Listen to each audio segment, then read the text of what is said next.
cities. Primarily the cities of Sodom and Gomorrah, and also the city of Ur. These have always been in question because there's no reference to Sodom and Gomorrah in any of the archaic isles. Herodotus doesn't talk about Sodom and Gomorrah, neither does Thucydides, the great historians that we are dependent on for the ancient world. I would expect Herodotus and Thucydides to have known of these cities because they had been long destroyed long before that time. Nonetheless, they are significant enough. There should be some reference to them somewhere. The other great criticism concerns the person of Abraham. Many historians believe the first 11 chapters are not historical, and certainly the character Abraham is not historical. Why? Because much of the writing, in fact, all the writing we have about Abraham are dependent on a person named Moses, who supposedly wrote in the 1400s, the 15th century. But the problem, even historians believe that there was no writing that early. Now, that has been completely destroyed. In fact, in the next room, there are some writings, there's some material that goes back to 5000 BC. Nobody, no longer, very few people any longer believe that there was no writing at the time of Moses. What we need to ask is, did Moses get it correct? Did he get what Abraham said was correct? Or what Abraham did was correct? Now, many historians believe that much of the Old Testament was probably written in the 5th century or later. 6th century or 5th century or later, not before the 6th century. And then it was redacted back to the time of Moses, and then even further back to the time of Abraham in 1900 BC. That's what you'll hear at many universities. If that were the case, then you would expect anybody writing in the 6th century to have gotten many errors, many things wrong with what happened in the time of Abraham. But since we don't know what happened in the time of Abraham, it's pretty safe to say that. That was until the tablets started showing up. No reading. Okay, sorry about that. That was until these tablets started showing up. And there have been 4 genre of tablets that have suddenly come onto the world stage that are now starting to unlock that time period. We have the Nuzi Tablets from Mesopotamia. You have the Mari Tablets from the Euphrates Valley. You have the Ebla Tablets from what is today Syria. And then you have the Amarna Tablets that you see here from Egypt.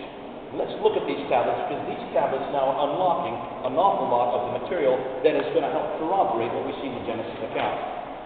One thing good about tablets is they don't deteriorate. As you can see, these are from 1400 BC, 1394 to be exact, and look how pristine they are. They don't deteriorate, they don't wear out. And that's why they're great as repositories. They don't want you to eat, sorry.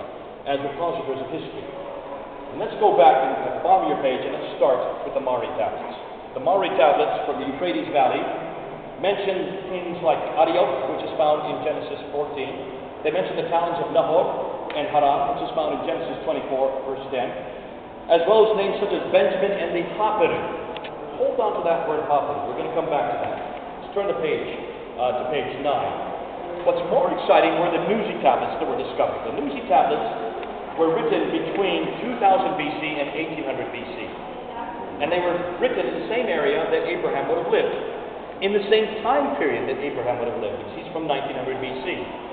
And when they looked and discovered these tablets written in cuneiform, as they started deciphering them, they started coming across custom after custom that exactly paralleled what we find in the biblical story, such as you see listed here on page 9. Both the Nuzi Tablets and the Bible speak about a barren wife who gives a handmaiding to her husband. You find that in the story of Hagar.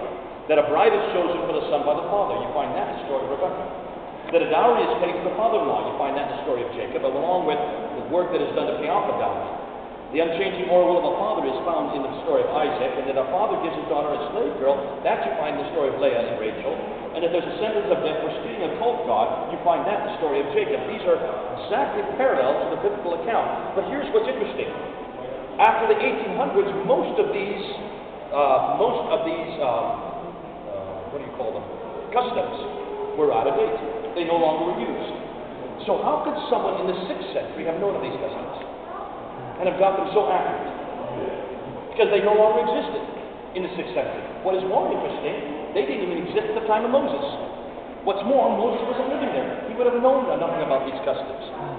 So 2 questions need to be asked. First of all, if the historians believe that these were written in the 6th century and redacted back to the 19th century, how did they get the customs so accurate unless they were living at that time?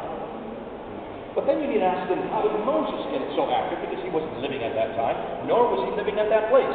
Yet he gets every one of these customs right. Well, I'll let you come to your conclusions on that.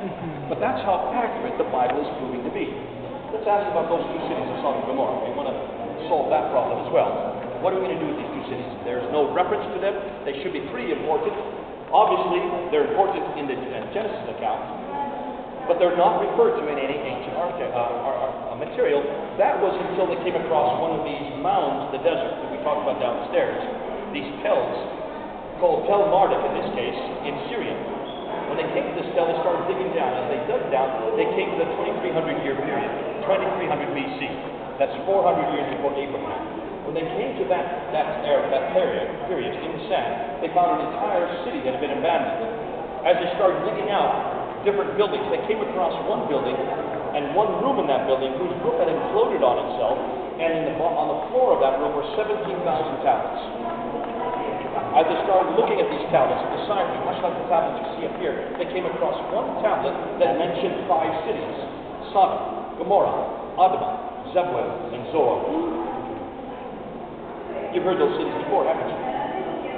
That's the first reference we have for Sodom and Gomorrah anywhere in the world, and they come from the city of Nebla that is 400 before the time of Abraham, proving that in that time period, in 2300 BC, those two cities existed. But what is more interesting, that not only corroborates the fact that Sodom and Gomorrah are historical, what is more interesting is the sequence that lists the sequence of those 5 cities: Sodom, Gomorrah, Admah, Zebulun, and Zoar. Have you heard that before? You have if you read your Bible. In Genesis chapter 14, verse 8. Read Genesis chapter 14, verse 8, and you get the same 5 cities in the exact same order that we find on the Ebla tablet, proving there's something significant about that order. What do you think it is? Why is it that they're written in that order? You talk about the great cities of the Levant. We're in a room here about the Levant, and you talk about Boston, Baghdad, Damascus, Jerusalem, and Cairo. What have I just done? And what am I doing? Trade route. It's a trade route. I'm putting them on a map. I'm showing them where they exist on a map. And that's the trade route that you use. You start at Boston, go to Baghdad, come up to Damascus, start coming down to Jerusalem, and end up in Cairo. And you do that big circle. And that's the trade route of the Levant. Everybody knows that trade route, and that's why you always put them in that sequence. What this is suggesting is that this is a sequence of cities on a trade route, proving that Sodom and Gomorrah were on that trade route. We know where Admah is today. We know where Zebulun is today. We know where Zoar. They still exist today. They're in present-day Iraq. If you put Sodom and Gomorrah before them, and they end up somewhere in the Dead Sea. The Dead Sea has grown and grown and grown over the centuries. That's why there's no reference to them. What is interesting, however, is that they suggest, therefore, that these were the 5 cities, the same 5 cities that Abraham went to destroy the kings to rescue his nephew Lot. That's why they're there in Genesis 14. But if they are a trade route, as the tablet suggests, then how could Moses have known about this? Because Moses was not living at that time. These cities were not on the trade route at that time. He probably never even heard their names before, yet he gets them that accurate to put them in that sequence, proving just how accurate our Bible is.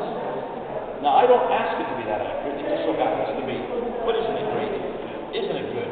In one fell swoop, with one little tablet, we're not only corroborating the existence of these two cities, we're also corroborating how accurate our Old Testament is. Thank God. I think he knew that this was going to be a battle, and I think he knew that we were going to have this question. I think he left that tablet there just for us to discover in that sequence so that we can put the 2 and 2 together and we can be proud of what we were reading. Okay?